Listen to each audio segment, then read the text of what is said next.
Assalamualaikum warahmatullahi wabarakatuh. Bismillahirrahmanirrahim.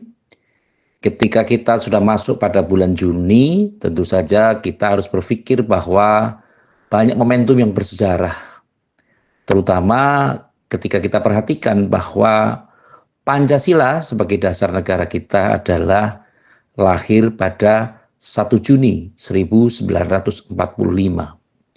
Jadi kalau kita perhatikan 1 Juni sebagai hari lahirnya Pancasila.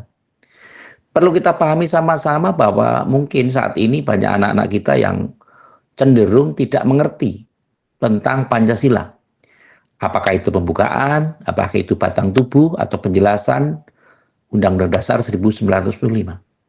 Bahkan pasal-pasal yang mengatur tentang hal tertentu pun, misalnya kita kalau dulu mungkin bisa dipahami bahwa sebelum ada amandemen, kita pahami bahwa tentang menteri, tentang kementerian itu pasal berapa. Orang dulu bisa menyatakan pasal 17 tentang pembagian daerah atau kedaerahan pasal berapa, pasal 18 misalnya. Ini bisa terkondisi, tapi untuk saat ini jangankan membahas seperti itu, bahkan mungkin syair Pancasila saja atau bait-bait yang ada di dalamnya dari sila 1 sampai dengan sila kelima menerjemahkan bintang emas, rantai emas, pohon beringin, kepala banteng, padi dan kapas. Mungkin ini akan sangat susah untuk dipahami oleh anak-anak sekarang. Dan tentu saja ini juga dibuktikan oleh pejabat-pejabat kita yang sekarang ini. Sekarang ini tentu kita pahami sama-sama bahwa banyak orang yang menelaah sesuatu dengan cara-cara seperti penerjemahan sendiri, seperti penafsirannya sendiri. Sehingga kondisi negara ini kalau dibandingkan dengan sesuatu dari yang terjadi pada saat lain, pada saat zaman dulu maksud saya, itu mengalami sebuah gradasi atau pergeseran-pergeseran pemahaman. Bahkan mungkin pemimpin-pemimpinnya pun, mungkin ada yang lagu Indonesia Raya saja dari stansa 1 sampai stansa 3, mungkin juga tidak hafal. Bagaimana bendera, cara memasang bendera pun kalau tidak terbiasa juga tidak mengerti.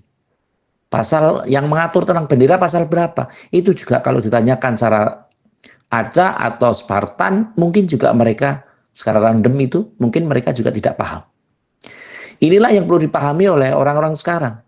Bahwa memang tidak hanya sekedar secara seremonial kita harus upacara bendera, terus membacakan teks Pancasila, dan pembukaan Undang-Undang Dasar 1945, tapi bagaimana pendiri-pendiri negara ini mengkondisikan Pancasila sebagai dasar negara, tentu ada maksudnya.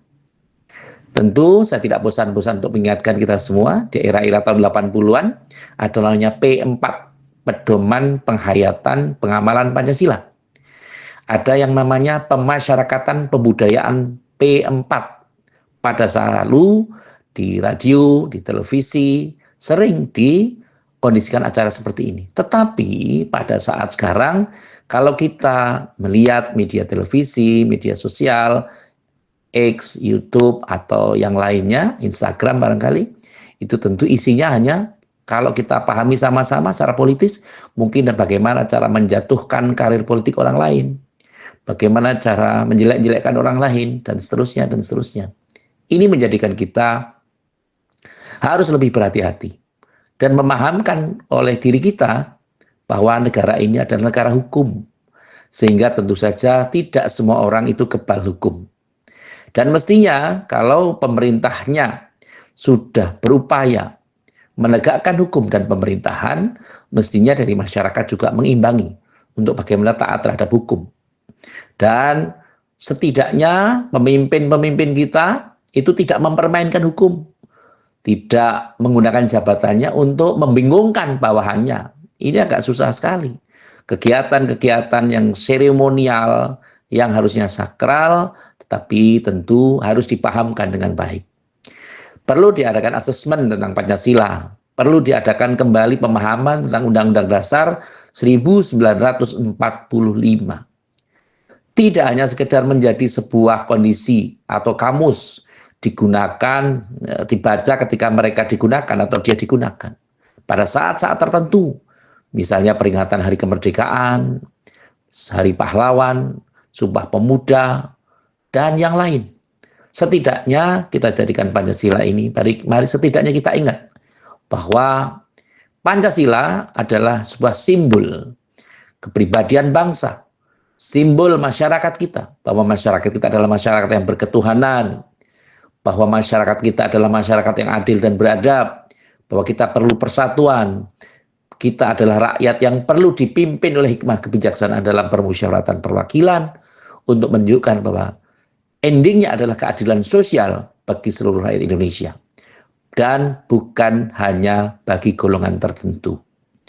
Anak-anak kita memerlukan assessment, memerlukan asupan gizi tentang bagaimana memerhati dan memperhatikan tentang Pancasila. Bagaimana memperhatikan tentang agama, supaya mereka tidak hanya sekedar mempelajari agama, tapi tidak tahu bagaimana cara mengelola negara. Tata kelola negara yang salah, yang diimbangi dengan pemahaman agama yang keliru, didukung dengan narasumber yang tidak tepat, maka itu akan menyesatkan banyak pihak. Oleh karenanya, ketika kita sudah masuk di bulan Juni, apalagi sekarang ini, bulan Juni itu bersamaan kondisinya dengan bulan Dzulhijjah. Bagaimana kita mensikapi kondisi saat ini, negara ini, lingkungan kita, masyarakat kita. Dan ingat, kita harus menjadi subjek, bukan menjadi objek. Setidaknya itu pemikiran teoritisnya. Pemikiran yang real yang perlu dimantapkan oleh diri kita kepada orang-orang di sekitar kita. Kita tidak boleh menjadi beban dalam pembangunan. Kita harus ikut membangun sebagaimana seperti kapasitas kita. Kalau yang kiai, yang jadi pesantren atau yang dari pondok-pondok, gimana mereka harus mendidik murid-muridnya atau santri-santrinya. Mereka juga harus menjadi santri. Dan nantinya mereka juga harus bisa menjadi mahasantri. Kalau misalnya kita berada di sekolah-sekolah biasa, sekolah-sekolah formal, tentu jadi siswa, tentu mereka juga harus menjadi mahasiswa. Tentu harus ada perbedaan antara mahasantri dengan mahasiswa. Mahaguru dengan guru. Nah, tentu ini memerlukan sebuah pertimbangan-pertimbangan yang kuat. Bahwa pendidikan perlu ditanamkan di mana saja. Baik di kalangan keluarga, di kalangan masyarakat, di kalangan sekolah, bahkan di kalangan kecerdasan-kecerdasan pun perlu ditambahkan. Kalau pada saat lalu kita hanya memerlukan kecerdasan emosional, kecerdasan intelektual, kecerdasan religius, tetapi untuk saat ini perlu ada namanya kecerdasan finansial dan kecerdasan media. Apabila kita mampu mengelola hal ini, insya Allah kita akan selamat. Tidak hanya sekedar di dunia, tapi di akhirat. Karena perlu kita ingat bahwa setiap kita adalah pemimpin, dan setiap pemimpin pasti akan dimintakan pertanggungan jawab oleh Allah Subhanahu wa Ta'ala. Terima kasih kepada semua pihak yang telah membantu terselenggaranya acara ini. Semoga acara ini bisa bermanfaat. Sekali lagi, terima kasih atas segala perhatian. Dan mohon maaf atas segala kekurangan. Saya akhiri. Wallahul muwaffiq ila aqwamit thoriq. Wassalamualaikum warahmatullahi wabarakatuh.